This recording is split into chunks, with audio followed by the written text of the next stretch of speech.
राज्यामध्ये अनेक ठिकाणी पूर परिस्थिती निर्माण झालेली आणि त्याचे दौरे देखील मुख्यमंत्र्यांसहित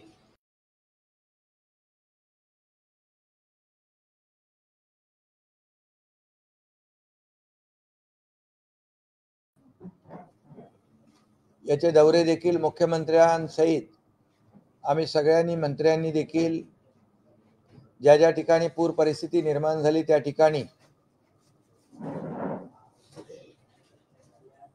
भेटी दिल्यानंतर पूर परिस्थिती आणि संकट शेतकऱ्याचं खूप मोठं आहे आणि शेतकरी देखील बोलताना त्याच्या वेदना जाणवत होत्या आणि तेही माहिती देत होते की गेल्या अनेक वर्षांमध्ये अशा प्रकारची पूर परिस्थिती अशा प्रकारचा पाऊस ढगफुटीसारखा कधीही पडला नाही आणि त्यामुळे संकट मोठं आहे आणि अशा परिस्थितीत शेतकऱ्याच्या मागं सरकार पूर्णपणे खंबीरपणे उभं राहील। जेव्हा जेव्हा आपत्ती आली संकट आलं त्या वेळेस शेतकऱ्याच्या मागे सरकार उभं राहिलेलं आहे आणि म्हणून आज देखील कॅबिनेटमध्ये या बाबतीमध्ये चर्चा झाली। संकट मोठं आहे आणि त्याच दृष्टिकोनातून शेतकऱ्याला देखील मदत देताना सरकार हात आकडता घेणार नाही। आता सध्या पंचनाम्यांची सगळी माहिती येते आहे। जवळपास 60 लाख हेक्टर जमिनीचं पिकांचं नुकसान झालेलं आहे असा आकडा आतापर्यंत आलेला आहे आणि पुढच्या 2-3 दिवसामध्ये संपूर्ण नुकसानीचं प्रमाण आणि आकडे येतील। पण एकंदरीत सर्वांचीच आमची भावना आहे की शेतकऱ्याला मदत करताना अटी शर्ती नियम बाजूला ठेवून शेतकऱ्याच्या मागं उभं राहिलं पाहिजे आणि जेव्हा जेव्हा अशी मोठी अतिवृष्टी होते मोठं संकट येतं त्या वेळेस सरकारने मदत करणं हे आमचं सरकारची जबाबदारी आहे कर्तव्य आहे आणि म्हणून यामध्ये आम्ही 2-3 दिवसामध्येच संपूर्ण माहिती आल्यानंतर मुख्यमंत्री महोदय मी आणि आमचे उपमुख्यमंत्री अजितदादा बसून त्यावर चर्चा करून एक शेतकऱ्यांच्यासाठी ठोस निर्णय घेऊ। मी आधीच सांगितलं की जे काही नियम अटी शर्ती ज्या आहेत या नियम अटी शर्ती ज्यावेळी यापूर्वी देखील तशा प्रकारचा निर्णय सरकारने घेतला होता आणि हे संकट तर आणखी मोठं आहे आणि या संकटामध्ये पिकांचं तर मोठं नुकसान झालेलं आहे। त्याचबरोबर जमीन खरडून गेलेली आहे मोठ्या प्रमाणामध्ये नदीच्या प्रवाहामध्ये जमीन वाहून गेलेली आहे। त्याचबरोबर पशुधनाचं मोठं नुकसान झालेलं आहे। त्याचबरोबर घरांची पडझड झालेली आहे काही ठिकाणी जीवितहानी झालेली आहे आणि एकंदरीत आता पण पाऊस थांबला असला तरी सुद्धा नदीचं जे काही प्रवाह आहे नदीचा तो त्या प्रवाहामुळे देखील आतापर्यंत देखील काही घरं पाण्याखाली आहेत आणि म्हणून त्यांना मदत करत असताना सरकार कुठलाही हात आकडता घेणार नाही हे पुन्हा एकदा मी सांगतो। शेतकऱ्याला वाऱ्यावर सोडलं जाणार नाही मी पुन्हा एकदा सांगतो आणि अशा परिस्थितीमध्ये यामध्ये आम्ही केंद्रीय गृहमंत्री अमित शाह साहेब सहकार मंत्री त्यांनाही निवेदन दिलं देवेंद्रजी आणि मी होतो शेतकऱ्यांच्या मदतीबाबत। त्याचबरोबर आमच्या तिघांच्या सहीचं पत्र देखील आदरणीय प्रधानमंत्री नरेंद्र मोदीजी यांनाही आम्ही दिलेला आहे आणि नेहमीच केंद्र सरकार आणि मोदी साहेब शेतकऱ्यांच्या पाठीशी उभं राहिलेले आहे। अनेक योजना शेतकऱ्यांसाठी केंद्राने देखील केल्यात, राज्याने देखील केलेल्या शेतकरी सन्मान योजना सारख्या योजना आणि त्यामुळे राज्य आणि केंद्र सरकार पूर्णपणे शेतकऱ्यांच्या मागे उभं राहील ही प्रथम मी या ठिकाणी ग्वाही देऊ इच्छितो आणि आमच्या मंत्रिमंडळातल्या सर्व मंत्री महोदयांच्या देखील भावना शेतकऱ्यांच्या बद्दल अशाच अतिशय संवेदनशील होत्या आणि म्हणून यांना मदत करणं हे सगळ्यांचं आपलं कर्तव्य आहे। सरकार तर बिलकुल मदत करणार आणि शेतकऱ्याच्या मागे उभं राहणार। त्याचबरोबर आपण देखील सगळ्यांनीच अशी वेळ आहे जे जे करता येईल ते शेतकऱ्यांसाठी केलं पाहिजे आणि म्हणूनच आम्ही प्रत्यक्ष बांधावर जाऊन शेतकऱ्यांच्या घरातली देखील परिस्थिती पाहिली, त्यांच्या शेताची नुकसानीची परिस्थिती पाहिली, त्यांच्या पशुधनाची जी काही वाताहत झाली तेही पाहिलेलं आहे आणि म्हणून त्यांना तात्काळ जीवनावश्यक वस्तू देण्याची आवश्यकता आहे। ते देखील सरकारने 10,000 रुपये देण्याची सुरुवात केलेली आहे। गहू आणि तांदूळ देखील त्यांना देण्याची सुरुवात झाली आहे आणि अशा परिस्थितीत सगळ्यांनी एकत्र येऊन सत्ताधारी विरोधक किंवा असं काही याच्यामध्ये कुणी राजकारण करण्याची आवश्यकता नाही। मोठ्या प्रमाणावर त्यांना मदतीची आवश्यकता आहे। त्यांच्या विद्यार्थ्यांच्या वया पुस्तकांसकट त्यांचा कपडा लत्ता सगळं जे जे काय सगळं भिजून गेलेलं आहे आणि वाहून गेलेलं आहे आणि म्हणून आम्ही जी काही मदत गेल्या आठवड्यापासून तिकडे पाठवण्याचं सुरुवात केलेली आहे। त्या भागामध्ये लोक शेतकऱ्यांना आमचे कार्यकर्ते पदाधिकारी त्याचं वाटप करतायत। आजही मोठ्या प्रमाणावर कालही गाड्या इथून गेल्या, आजही जातील, उद्याही जातील आणि संपूर्ण शेवटच्या शेतकऱ्याला मदत मिळेपर्यंत ही मदत बिलकुल चालू राहील। सरकार देखील पूर्णपणे मदत करते आणि त्याचबरोबर साथीचे आजार पसरू नये म्हणून देखील तिथे स्वच्छता झाली पाहिजे, साफसफाई झाली पाहिजे। तसं जसं आपण पुरामध्ये यापूर्वी कोल्हापूरमध्ये महाडमध्ये चिपळूणमध्ये तशी यंत्रणा लावली होती तशा प्रकारची यंत्रणा लावून आरोग्यमंत्र्यांशी देखील माझी चर्चा झाली आणि स्वच्छता साफसफाई फवारणी आणि मेडिकल कॅम्प हे मोठ्या प्रमाणावर तिथं आयोजित करण्यात येत आहेत। मोठी डॉक्टरांची टीम देखील त्या ठिकाणी पोहोचली, काही आपल्या आरोग्य विभागाचे देखील टीम आहे काही आणि काही आपले खाजगी डॉक्टर्स आहेत, प्रायव्हेट डॉक्टर आहेत, त्यांचे हॉस्पिटल्स आहेत, दवाखाने आहेत, ते देखील दरवेळेप्रमाणे त्या ठिकाणी त्यांचं योगदान देत आहेत आणि अशा परिस्थितीमध्ये लोकांच्या मागं जीवनावश्यक वस्तू अन्नधान्य हे आहेच, परंतु त्याचबरोबर मोठ्या प्रमाणावर तिकडे चिखल माती वाहून आलेली आहे, त्याच्यात देखील आपल्याला त्यांना मदत केली पाहिजे। त्या मदतीची देखील त्याचंही नियोजन आपले कार्यकर्ते करतायत। फवारणी असेल, त्याचबरोबर आरोग्य व्यवस्था मी आपल्याला सांगितलेलं आहे, कारण कोल्हापूरमध्ये जेव्हा अशाच प्रकारचा पूर आला होता, जनावरं वाहून गेली होती, तशी जनावरं इथे वाहून गेली, मृत्यू झालेले आहेत आणि तेव्हा देखील आम्ही जी प्रिकॉशन घेतली होती त्यामुळे कोल्हापूरमध्ये साथीचे आजार पसरले नव्हते आणि म्हणून साथीचे आजार पसरू नये म्हणून देखील पूर्णपणे आपली यंत्रणा जी आहे अलर्ट मोडवर आलेली आहे आणि बिलकुल ज्या ज्या ठिकाणी आवश्यक आहे त्या ठिकाणी सर्व मदत केली जाईल। आणि त्याच सगळ्या या पुराच्या पार्श्वभूमीवर शिवसेना आणि आपत्ती, जिथे आपत्ती तिथे शिवसेना, जिथे संकट तिथे शिवसेना, हे जे काय समीकरण आहे आणि जिथे आपल्याला माहित आहे जिथे जिथे संकट येतं आपत्ती येते, मी एकनाथ शिंदे देखील तिथे सगळ्यात अगोदर धावून जातो। हे काय कर्तव्य म्हणून जबाबदारी म्हणून आपण करत असतो आणि एक भावना ती जी काही मनामध्ये असते की आपल्या लोकांना मदत केली पाहिजे आणि म्हणून आपत्ती तिथे शिवसेना, संकट तिथे शिवसेना हे काही धोरण आहे आमचं।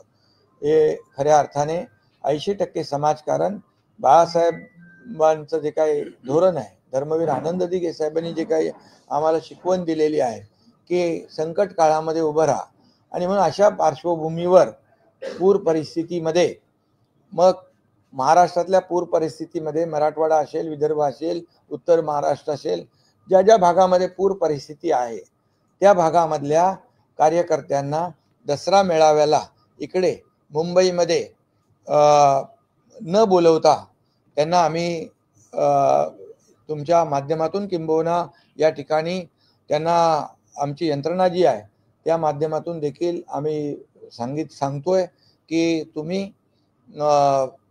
शेतकऱ्यांच्या मदतीला, शेतकऱ्यांच्या बांधावर जाऊन, शेतकऱ्यांच्या घरात जाऊन त्यांना मदत करणं, त्यांचा देखील दसरा हा सण आहे आणि त्यांना जे जे काही आवश्यक आहे त्या ठिकाणी त्यांना मदतीचा हात देण्याचं काम करा, बांधावर जा. आणि त्याप्रमाणे आम्ही या सर्व कार्यकर्त्यांना, पदाधिकाऱ्यांना, आमचे मंत्री महोदय असतील ते त्या ठिकाणी जातील आणि या सर्व लोकांना पूर परिस्थितीमध्ये जे संकटात आहेत, आमच्या लाडक्या बहिणी आहेत त्यांचे अश्रू, शेतकऱ्यांच्या बळीराजाच्या डोळ्यात अश्रू आहेत, ते पुसण्याची आता आवश्यकता आहे. आणि म्हणून कुठल्याही परिस्थितीमध्ये तिथली यंत्रणा जी आहे ती यंत्रणा त्या ठिकाणी काम करेल, त्यांना मदत करेल आणि त्यांचाही दसरा, संकटात जो आलेले आहेत त्यांचा दसरा देखील, त्यांची दिवाळी देखील म्हणजे काळी होऊ नये किंवा त्यांचे जे काही संकटात आहेत त्यांना देखील मदतीचा हात देऊन त्यांची दिवाळी देखील चांगली झाली पाहिजे. आता दसरा देखील त्यांचा चांगला झाला पाहिजे आणि यासाठी त्यांना जे जे काही मदत आहे ती देण्यासाठी या सर्व आमच्या पदाधिकाऱ्यांना, कार्यकर्त्यांना आम्ही त्या भागामध्ये लोकांच्या मदतीसाठी पाठवतोय. आणि दसरा मेळावा जी आमची परंपरा आहे ती देखील खंडित होता कामा नये. आणि म्हणून ही परंपरा देखील बाळासाहेबांनी सुरू केलेली दसरा मेळाव्याची परंपरा आणि बाळासाहेबांचे विचार, आनंद दिघे साहेबांची शिकवण घेऊन आम्ही पुढे चाललोय. त्यामुळे मुंबई आणि ठाणे या भागातले जे कार्यकर्ते आहेत, जवळचे कार्यकर्ते जे आहेत, MMR मधले कार्यकर्ते आहेत, हे कार्यकर्ते म्हणजे आजूबाजूला जे जवळ आहेत तिथे आता पूर परिस्थिती नाही आहे, अशा ठिकाणचे लोक हे दसरा मेळाव्याला त्यांनाच बोलवणार आणि दसरा मेळाव्याची परंपरा देखील खंड पडू न देता ती सुरू राहील. आणि संकट काळात 80% समाजकारण, 20% राजकारण, जी भूमिका बाळासाहेबांची आहे त्याप्रमाणे संकट काळात मदत करण्याची देखील जी काही परंपरा आमची आहे, किंबहुना जे काही आमचं कर्तव्य आहे तेही आम्ही बजावणार. आणि त्यामुळे या ठिकाणी जो मोठा सगळ्या भागातून आम्ही दसरा मेळाव्याला उत्साहामध्ये येणारे लोक, त्यांना ही जी जाणीव आपली हे आपली भूमिका आहे की संकट काळामध्ये मदत करणं हे शिवसेनेचं धोरण आहे, मदतीचं तोरण बांधण्याचं. आणि त्यामुळे त्यांना देखील तिथल्या भागातल्या लोकांना देखील, शेवटी ते आज संकटात आहेत, सगळ्यांनी 2 हाताच्या जागेवर 10 हात लागले, 20 हात लागले तर तिथे त्यांना मदत होणार आहे. आणि म्हणूनच हा दसरा मेळावा जो आहे, हाही परंपरा जी आहे आमची ती खंडित होऊ नये आणि मदत देण्याची परंपरा देखील जी आहे आमची, जे काही मगाशी म्हणालो, शिवसेना आपत्ती तिथे शिवसेना, संकट तिथे शिवसेना, ते देखील. आणि बाळासाहेबांना देखील याचं आता आज ते असते तर त्यांनाही आमची भूमिका जी आहे आपण शिवसैनिकांनी घेतलेली त्याबद्दल देखील समाधान वाटलं असतं. आणि म्हणून हा मेळावा जो आहे दसरा मेळावा तोही आम्ही करू, पण त्यामध्ये इथे हा आझाद मैदानामध्ये चिखल आहे, बरोबर आहे, पावसामुळे झालंय, परंतु हे मेन जे काही विषय जो आहे की तिथल्या भागातल्या लोकांना मदत करणं, तिथल्या भागातल्या लोकांना, कार्यकर्त्यांना इकडे न बोलवतात तिकडे त्यांना पुन्हा त्यांच्या गाड्या वळवून त्यांना तिकडे मदत करण्याच्या सूचना आम्ही दिल्यात. आणि दसरा मेळावा जो आहे, जी परंपरा आहे ती आम्ही नेस्कोमध्ये त्या ठिकाणी दसरा मेळावा करू. आणि हा दसरा मेळावा जो आहे शेतकऱ्यांसाठी आम्ही खऱ्या अर्थाने पूर्णपणे ही कार्यकर्त्यांची फौज आणि मदतीचा पूर्णपणे जे काही मदत जी आहे ती त्यांना देण्याचा निर्णय आम्ही घेतलेला आहे. तुम्ही स्वतः शेतकऱ्यांना म्हणजे आपत्तीग्रस्त शेतकऱ्यांच्या बांधावरती जाऊन पाहणी केली, तिथे काय नेमकं नुकसान झालेलं आहे, तिथे त्यांना मदत देखील केली. मदत देताना विरोधकांनी टीका केली होती की मदतीच्या पॅकवरती काही स्टिकर लावण्यात आले होते. आता तुम्ही जी मदत देणार त्या मदतीच्या याच्यामध्ये नेमकं काय काय आहे, अशा प्रकारे मदत असणार आहे? बघा, मी तुम्हाला सांगतो, मदत आणि त्या टेम्पोवरचे लोकांना फोटो दिसले, परंतु त्या गाडीतली मदत, जीवनावश्यक वस्तू दिसल्या नाहीत. अरे बाबा, फोटोचं काय राजकारण करायचं? अशा वेळेस राजकारण करायचं नाही. कार्यकर्ते लावतात फोटो, त्यांना समाधान असतं आपल्या नेत्याचा फोटो लावणं. याचं कार्यकर्ते आहेत ते. आणि जे बोलतात त्यांचे फोटो नाही का लावून वाटले यापूर्वी? ते मदत आम्हीच वाटायचो ना, कार्यकर्तेच वाटायचे ना. त्यामुळे फोटो हा विषय करून राजकारण करणं हे दुर्दैवी आहे. त्यांना मदत करायची कशी हे प्रत्येकाने पाहिलं पाहिजे. जशी शिवसेना मदत करते आहे, सगळे लोक मदत करतायत, तसं सगळ्यांनीच मदत करावी. हे संकट मोठं आहे, जेवढी मदत करता येईल तेवढी कमीच आहे. आणि म्हणून जे आमच्या अगोदरपासून जी भूमिका सरकारची आहे ते, आणि आम्ही काय देतोय, तुम्ही म्हणालात की काय काय म्हणाले तुम्ही? काय? अरे बाबा, ते मदतीचं तिकडे आतमध्ये असेल आपल्याकडे. हा, अजून मोठा फोटो लावावा त्यांनी आणि वाटावं त्यांचा. आम्ही त्याचं स्वागत करू. मदत मिळणं महत्वाचं आहे. हे जवळपास 26 वस्तू आहेत. हे बघा, हे दाखव बाबा, काय आहे त्याच्यामध्ये? हे लोकांना दिलं काय वाईट आहे? हा, दाखवते ना. यादी वाचा.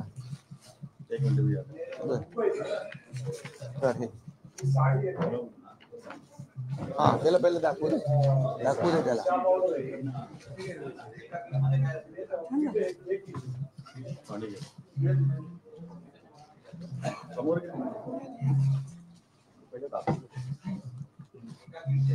काय त्याच्यात?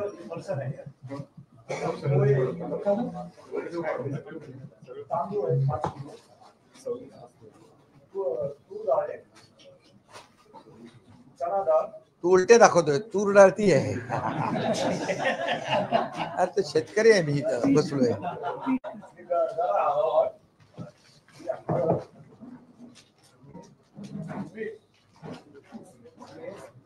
तिकडे ठेव.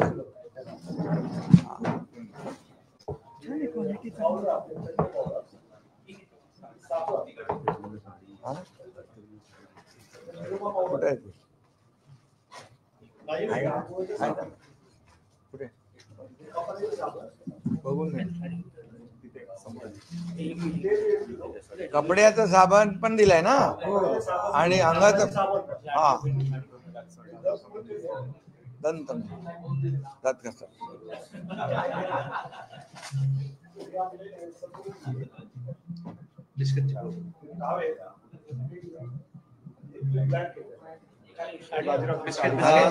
साडी, लाडक्या बहिणींसाठी साडी पण आहे.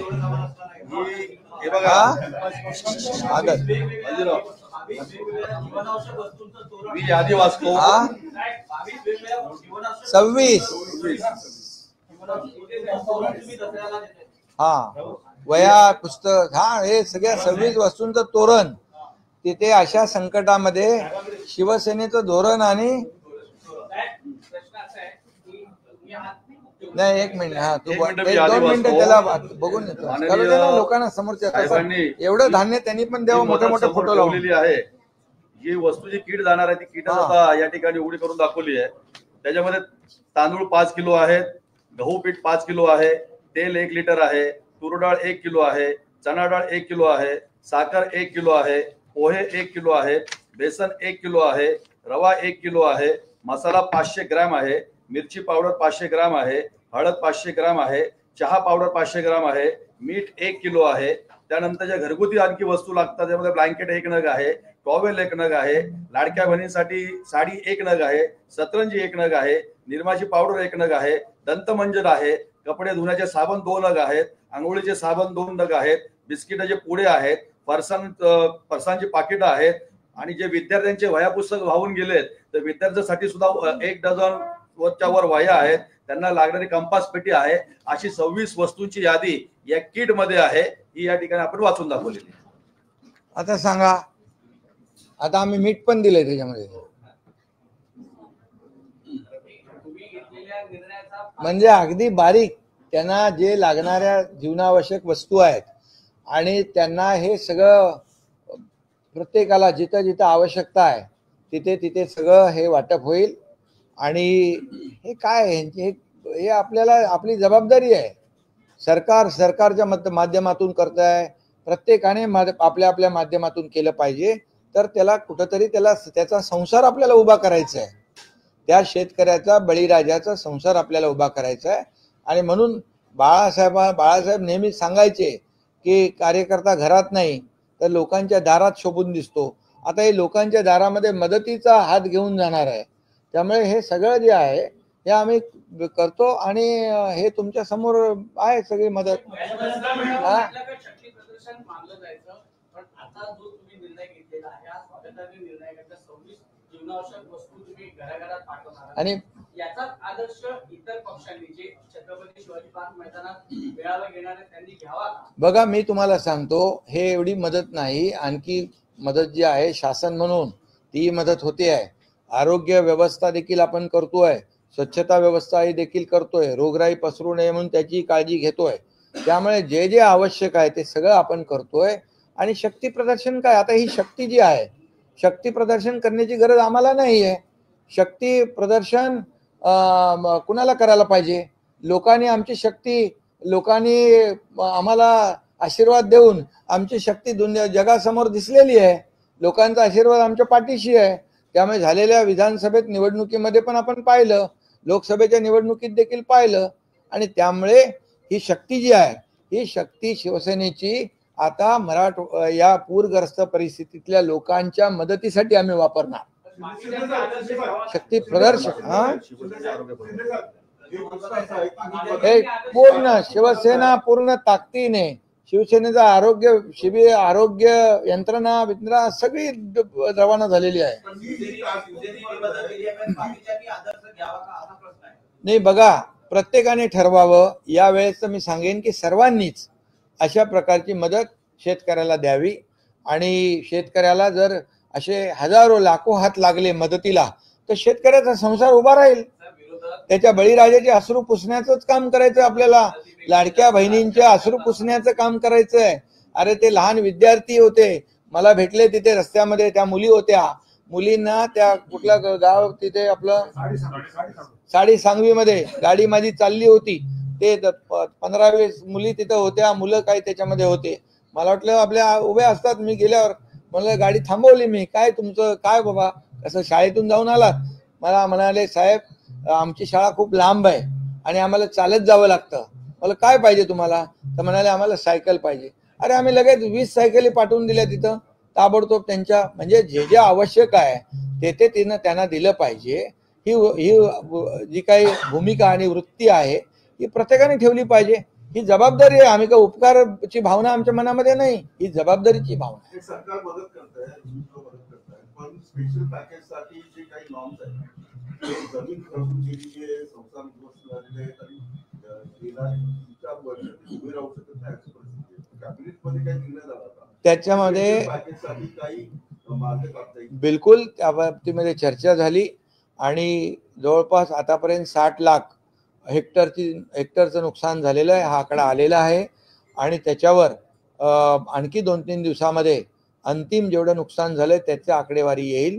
आणि मुख्यमंत्री महोदय, आम्ही दोघंही, मी आणि अजितदादा, आम्ही दोघं त्याच्यावर बसून चर्चा करून यामध्ये त्यांना मी मगाशीच सांगितलं की शेतकऱ्यांना देताना हात आकडता सरकार नाही घेणार.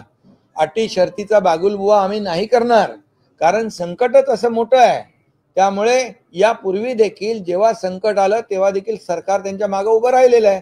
त्यामुळे त्यांना भरीव मदत आम्ही देणार आणि त्यांना या संकटातून पुन्हा उभं करणार. तुम्ही मुख्यमंत्री असताना शेतकऱ्यांना भरघोस मदत केली होती, तशीच मदत आता देखील आपण शेतकऱ्यांना करावी अशी मागणी राज्य मंत्रिमंडळाच्या बैठकीमध्ये अनेक कॅबिनेट मंत्र्यांनी केलेली आहे. त्यावरती लवकर निर्णय होईल. हा, मग त्याच्यावर आम्ही मुख्यमंत्री महोदय आणि आम्ही चर्चा करून त्यावर निर्णय घेऊ ना. एक म्हणजे त्यांना मदत ही जी आहे दिवाळीपूर्वी मिळावी असा आमचा प्रयत्न आहे आणि ती आम्ही देणार दिवाळीपूर्वी.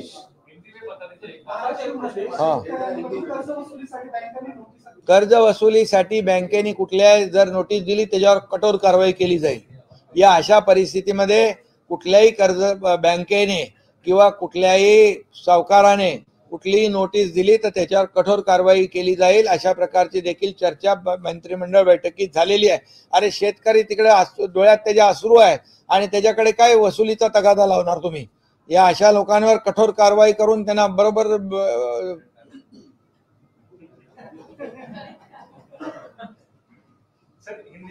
राजकीय प्रश्न आहे सर. पी चिदंबरम नाही, आता मला हिंदीत बोलू द्या. काय काय बोला, काय झालं त्याचं? 2008 साली मुंबईवर हा. हल्ला झाला होता. त्या हल्ल्यानंतर हा. त्यावेळेस काँग्रेस सरकार हे लष्करी कारवाई करण्याच्या तयारीत होतं. मात्र आंतरराष्ट्रीय दबावामुळे ती कारवाई करण्यासाठी दबाव होता, त्यामुळे ती केली नाही असं पी चिदंबरम यांनी सांगितलं. हे खरं म्हणजे त्यांचं काँग्रेस सरकार, युपीए सरकारचं फेल्युअर आहे, हे त्यांचं अपयश आहे. त्यांनी बांगड्या भरायला पाहिजे. अरे मोदीजींनी पाकिस्तानला धडा शिकवला ऑपरेशन सिंदूर मधून, त्यांच्यावर तुम्ही टीका करता.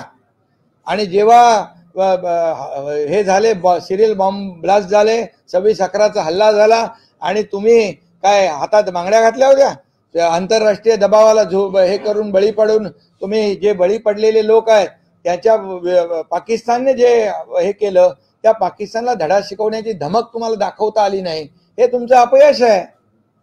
आणि तुम्ही मोदीजींनी जे ऑपरेशन सिंदूर केलं, भारतीय लष्कराने जे पाकिस्तानला चोख उत्तर दिलं, त्याचे आतंकवाद्यांचे अड्डे उद्ध्वस्त करून टाकले आणि तेव्हा त्यांना तुम्ही आरोपीच्या पिंजऱ्यात उभे करताय. तुम्ही भारतीय लष्कराच्या शौर्यावर प्रश्न निर्माण करताय. हे कुठला देशप्रेम आहे? हे तर पाकिस्तान प्रेम आहे. आणि म्हणून तेव्हा पण मतांचं राजकारण, वोट बँकेचं राजकारण हेच कारणीभूत होतं. आणि म्हणून आतापर्यंत कधी पाकिस्तानला धडा शिकवण्याचं काम कुणी केलं नाही. ते फक्त आणि फक्त मोदी साहेबांनी केलंय. प्रधानमंत्री नरेंद्र मोदी जी यांनी त्याला ज्याला ईट का जवाब पत्थर से दिया है, खून का बदला खून से लिया. पहलगाम मध्ये ऑपरेशन पहलगाम मध्ये आपल्या भगिनींचं सिंदूर कुंकू पुसण्याचं पाप ज्यांनी केलं त्यांना त्यांना करेक्ट कार्यक्रम केला त्याचा आणि ठोकलं बरोबर. आणि म्हणून जिथं जिथं पाकिस्तान मस्ती करेल तिथं हा नवा भारत मोदीजींच्या नेतृत्वाखाली जो सुरू आहे त्याला ठोकून काढेल. खरं म्हणजे त्यांना बोलायला पण काही वाटलं पाहिजे. त्यांचं हे सबसेल अपयश आहे. मुंबई महानगरपालिका निवडणुकीच्या पार्श्वभूमीवरती ठाणे पॅटर्न हा मुंबईत राबवला जाणार आहे. अरे आता बाबा हे शेतकऱ्यांचं बागोद काय? अरे बाबा तो निवडणुकीचा एक भाग आहे. ठाणे जो आहे, ठाण्यामध्ये विविध समाजाचे लोक, विविध जातीपातीची लोक, विविध युनियन आहेत, ते सगळ्या जे आहेत हे 15, 50, 60 पण आहेत. आणि तशाच प्रकारचा आपण जो पॅटर्न आहे तो मुंबईमध्ये किंवा महाराष्ट्रामध्ये आम्ही राबवतोच आहे. कारण त्यामधून विविध समाजाचे लोक जे आहेत, युनियनचे असतील, संस्था असतील, ते सगळे लोक डॉक्टर आहेत, इंजिनियर आहेत, युनियन आहेत, समाज आहेत, ज्या ज्या राज्यातले लोक राहतात ते एकत्र येतील आणि एक मोठी जी काही स्ट्रेंथ आहे ती निर्माण होईल. त्याच्यात काय करणं काय वाईट नाही. हाँ दूसरा सवाल, देखिए अभी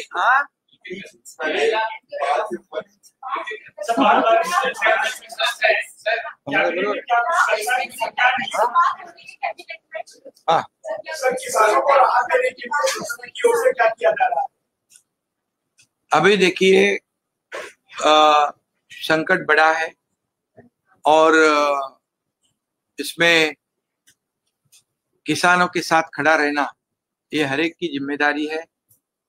और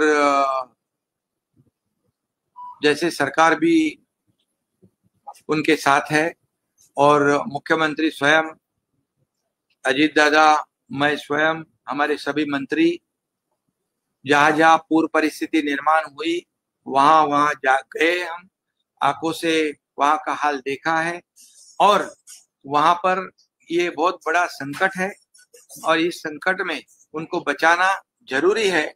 और इसीलिए उनके फसल का नुकसान हुआ है, खेती जमीन बह गई है, गाय बैल भैंस, ये जो पशुधन है वो भी बह गया है, घरों का नुकसान हुआ है, कई जीवित हानि हुई है। ऐसे मौके पर वहां पर उनको मदद करना ये जरूरी है। और बिल्कुल हम लोग साथ में हैं उनके, सरकार साथ में, आज कैबिनेट बैठक में भी उसके ऊपर चर्चा हुई है।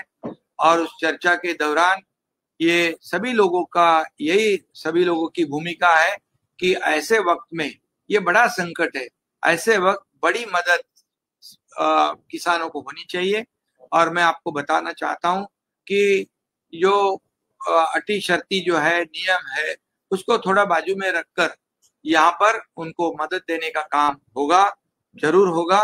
और इसमें किसान जो है हमारा, आज उसके आंखों में आंसू है, हमारे माँ बहनें हैं और उनके आंखों में आंसू है। वो पोंछने की जिम्मेदारी हमारी सबकी है। और इसलिए उनका जो संसार बह गया है, उसके लिए उनको तत्काल मदद देने का काम भी सरकार ने शुरू किया। 10,000 रुपया हर एक परिवार को भी देने का काम शुरू हुआ है। 60 लाख हेक्टर जमीन का नुकसान हुआ है, खेती का नुकसान हुआ है। और अंतिम आंकड़े 2-3 दिन में आ जाएंगे तो मुख्यमंत्री और खुद और मैं और अजीत दादा, हमारी चर्चा होगी और उस पर एक ठोस निर्णय लिया जाएगा और किसानों को इसमें बड़ी मदद हम करेंगे। और इसी के साथ बाकी भी जो है, वहाँ की व्यवस्था जो है, साफ सफाई है, वहाँ आरोग्य व्यवस्था है, वो कोई बीमारी ना हो, इसके लिए वो जो जो प्रिकॉशन लेना है वो भी हम लेंगे। और इसीलिए ये ऐसे जो कीट है, ये ऐसी मदद जो है हर एक ने करनी चाहिए। शिवसेना हमेशा, जहाँ आपत्ति है वहाँ शिवसेना है, जहाँ संकट है वहाँ शिवसेना है, ये हमारा समीकरण है। और जहाँ जहाँ है आपत्ति, पूर आता है, संकट आता है, मैं खुद स्वयं जाता हूँ। कभी भी जहां पर भी हुआ है, अभी तो कोल्हापुर में हुआ, सांगली में हुआ, महाड़ में हुआ, चिपळूण में हुआ, अभी यहाँ पर हुआ है, उत्तराखंड में भी हुआ, केरल में भी हुआ, इरशालवाड़ी में मैं गया ना स्वयं। तो ये हमारी जिम्मेदारी है। और इसलिए ये अभी हम ये ऐसे माहौल में, पूर्व परिस्थिति में, वहां के जहां पानी भरा है वहां के लोगों को हमने कहा है कि दसरा मेला रैली जो है उसमें आप आइए मत। अभी आप दसरा उनका और दिवाली उनकी अच्छी होनी चाहिए, किसानों की, इसके लिए कोशिश करो। उनको जो जो चाहिए वो हम उनको देंगे, सरकार उनके साथ में है। और जो भी शिवसेना की तरफ से जो वहां पर चीजें जो है, जीवनावश्यक चीजें है, उसको वहां पर पिछले हफ्ते से हम सब लोग भेज रहे हैं वहां पर, और उनको भी वहां मदद करेंगे। और वो वहां पर हमारे सब कार्यकर्ता वहां के जो है वो दसरा रैली में नहीं आएंगे। उनको कहा है आप लोग उनको मदद करना, किसानों को मदद करना, जो उनके घर में आज पानी है, उनके घर में जो संकट है, ये उनके आंखों में आंसू है, ये पोंछने का काम हमारे कार्यकर्ता करेंगे। और बिल्कुल इसलिए दसरा रैली जो है हमारी यहाँ पर मुंबई और ठाणे, ये यही के लोग बुलाएंगे। और जो हमारी परंपरा है वो भी खंडित नहीं होगी, परंपरा भी बरकरार रहेगी, और मदद करने की परंपरा भी वो भी बरकरार रहेगी। अभी बाला साहब ठाकरे जी अगर होते तो उनको भी ये सब निर्णय हमने किया है, उसका समाधान नहीं होता, क्योंकि ये 80% समाजकारण, 20% राजकारण, ये हमारी भूमिका है। और इसलिए मैं ये हमने शिवसेना ने निर्णय लिया है किसानों के हित में, किसानों के परिवार के हित में। सर, 17 साल बाद बीच नंबर ने स्वीकार किया है कि भारत सरकार, तत्कालीन भारत सरकार बदला नहीं दे पाई, क्योंकि अमेरिका और बाकी देशों का दबाव था कि हम पाकिस्तान पे अटैक ना करें। बीच नंबर ने कहा है कि पाकिस्तान पे हमला ना करने का दबाव अमेरिका और बाकी देशों पर था, इसलिए हमला नहीं किया, बदला नहीं लिया गया। नहीं, देखिए ये उनका फेल्योर है। ये पी चिदम्बरम जी, उन्होंने अपना फेल्योर कबूल करा है, क्योंकि इतने लोग मारे गए, हमारे निरपराध लोगों की जाने गई, और पाकिस्तान इसको जिम्मेदार था। ऐसे वक्त में किसी के दबाव में आकर ऐसा पाकिस्तान के ऊपर हमला नहीं करना, ये तो क्या कहते हैं उसको, बुजदिली है। ये मराठी में कहते भेकडपणा। मगाशी मी म्हणालो बांगड्या भरले, ते बांगड्या नाही, भेकडपणा आहे हा, खरं म्हणजे हा भेकडपणा आहे। बांगड्या आमच्या लाडक्या बहिणींच्या आहेत, त्यामुळे ते घालायचे पण त्यांची, समजलं की नाही. त्यामुळे हा भेकडपणा आहे, हा भेकडपणा है, ये बुजदिली है, और ये बुजदिली ये कायरता है। और इसलिए मैं बताऊंगा, ये पहलगाम में हमला हुआ, हमारे लाडली बहनों का सिंदूर पोंछने का पाप पाकिस्तान ने किया है, और उस पाकिस्तान को क्या करारा जवाब देने का काम हमारे भारतीय फौज ने किया है। हमारे आदरणीय प्रधानमंत्री महोदय जी ने लश्कर को, फौज को खुली छूट दे दी, तो ठोक डालो पाकिस्तान को, बराबर ठोक डाला, और वो आतंकी अड्डे को उद्ध्वस्त कर दिया, तहस नहस कर दिया। इतनी हिम्मत किसने बताई थी? और फिर उनके शौर्य पे, हमारे जवानों के, फौज के शौर्य पर सवाल खड़े करना, ये कितने मिसाइल गए, कितने ड्रोन गए, ये क्या हिसाब पूछते? कितने सैनिक मारे गए, कितने नागरिक मारे गए, इसका हिसाब पूछो। ये कौन सा देश प्रेम है और ये कौन सी देशभक्ति है? ये पाकिस्तान प्रेम है। और मैं ये कहूंगा, इतने सालों में इतनी बड़ी हिम्मत दिखाने का काम आदरणीय प्रधानमंत्री मोदी जी ने किया है, किसी ने नहीं किया है। और इसलिए ये ईंट का जवाब पत्थर से दिया। मोदी जी ने कहा है ये ऑपरेशन सिंदूर अभी शुरू है, और गोली का जवाब गोले से मिलेगा। कहा कभी दिया था यूपीए और कांग्रेस सरकार ने ऐसा जवाब? और उनको, उनकी बदनामी करते हो, ये देश में बदनामी करते, देश के बाहर जाके बदनामी करते, और इसलिए उनको ये बोलने का नैतिक अधिकार नहीं है। ये उनका पूरी तरह फेल्योर है। और अभी कुछ भी बोले, कुछ भी करे तो क्या फायदा है? अभी कुछ भी बोल के फायदा नहीं। मोदी जी ने ये भारत की ताकत दिखा दी है। भारत की ताकत, ये नया भारत है। भारत की ताकत मोदी जी ने पाकिस्तान को दिखा दी है। अभी बूंद से गए वो हाउस से नहीं आती है।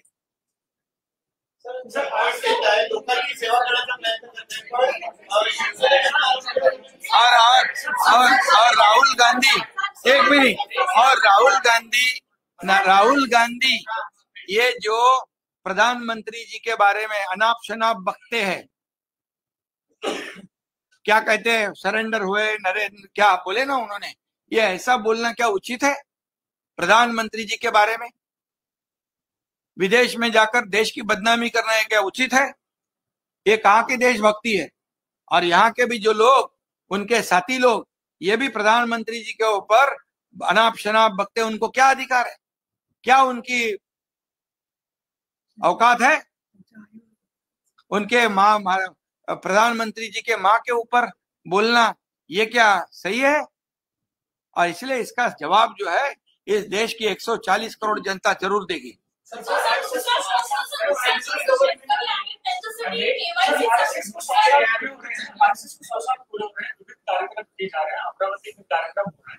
चीफ जस्टिस ऑफ इंडिया की मदर को इनवाइट किया गया, विपक्ष सवाल खड़े कर रहा है, एक बार फिर मदर को टारगेट किया जा रहा है, कहा जा रहा है कि दबाव, ये देखो, ये भारत के एक माँ नहीं है, हमारी मोदी जी की माँ हो, हमारे चीफ जस्टिस गवई साहब की माँ हो, ये भारतवासियों की माँ है। ये माताओं का अपमान करना, उनके ऊपर राजनीति करना, ये कहाँ की मर्दानी है? ये सब जितने भारत में रहने वाली माँ है हमारी है, और ये उनको ऐसे लोगों को जरूर सबक सिखाएंगे, जरूर सबक सिखाएंगे। सेंट्रल गवर्नमेंट ने महाराष्ट्र को जितनी जल्दी और ज्यादा मदद करनी चाहिए थी उतनी की नहीं, हालांकि उनका पूरा ध्यान बिहार के इलेक्शन में था, ऐसा भी विपक्ष ने कहा। विपक्षों को क्या काम है? विपक्ष गया क्या एक बिस्किट का पूड़ा लेके? 1 किलो चावल लेके गया क्या विपक्ष? अरे मदद देना, ये क्या है? ये क्या मदद? नहीं जा रही मदद। और केंद्र सरकार के पास अभी परसों ही तो मुख्यमंत्री गए, उसके एक दिन पहले तो हम लोगों ने सहकार मंत्री, गृह मंत्री जी को निवेदन दिया है। क्या इसके पहले केंद्र सरकार महाराष्ट्र के पीछे कितना लाखों करोड़ों रुपया इस महाराष्ट्र के विकास में देने वाला केंद्र सरकार है, प्रधानमंत्री मोदी जी है। तो इनको विपक्ष को बोलने का मौका नहीं है, अधिकार नहीं है। यह सिर्फ राजनीति, बिहार का इलेक्शन राजनीति, यहाँ का इलेक्शन बोले राजनीति। अरे वोट चोरी, वोट चोरी, वोट चोरी, क्या वोट चोरी है? अरे तुम लोग तो 70 साल नोट चोरी किया है, 70 साल हो गए नोट चोरी किया है, भ्रष्टाचार किया है। 2014 से पहले देखो 2G स्पेक्ट्रम घोटाला, कॉमनवेल्थ घोटाला, कोयला घोटाला, चारा घोटाला, गोबर घोटाला, क्या छोड़ा नहीं है, क्या छोड़ा है? हाँ, 2014 के बाद बताओ मेरे को एक भी आरोप करने की हिम्मत हुई है? मोदी जी का नेशन फर्स्ट है और कांग्रेस का करप्शन फर्स्ट है। राजीव गांधी कहते थे 1 रुपया अगर केंद्र से निकलता है तो आखिरी आदमी के पास जाने तक 15 पैसे पहुंचते हैं। उनका खुद का बयान था, वो प्रधानमंत्री थे। 85 पैसे करप्शन, इतना बड़ा करप्शन, क्या बोलने का तुमको अधिकार है? और इसलिए मैं इतना ही कहूंगा, देश आगे बढ़ रहा है और देश को आगे बढ़ाने का काम मोदी जी कर रहे हैं। ये इसलिए उनके पेट में दर्द हो रहा है। धन्यवाद।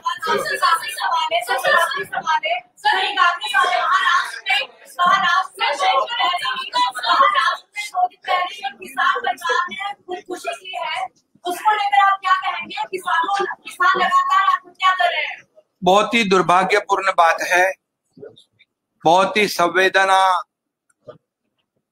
संवेदनशील बात है और मैं किसानों को अपील करूंगा कि आपके साथ सरकार है, आप डरिए मत, आप आपका धीरज खोइए मत।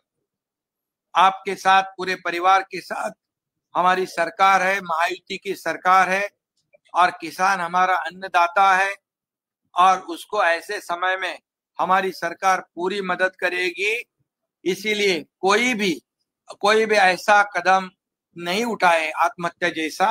ये मेरी विनती है उनसे, मेरी अपील है कि हम पूरी तरह आपके परिवार के साथ में है और जितना भी संकट बढ़ा है उतनी बड़ी मदद हम सरकार करेंगे, बाकी सब लोग मिलकर करेंगे। शिवसेना आपके साथ में है, हमारे लोग काफी हजारों लाखों लोग काम कर रहे हैं और इसीलिए मैं इतना ही कहूंगा किसानों से कि आप कोई भी आत्महत्या जैसा कठोर कदम न उठाइए।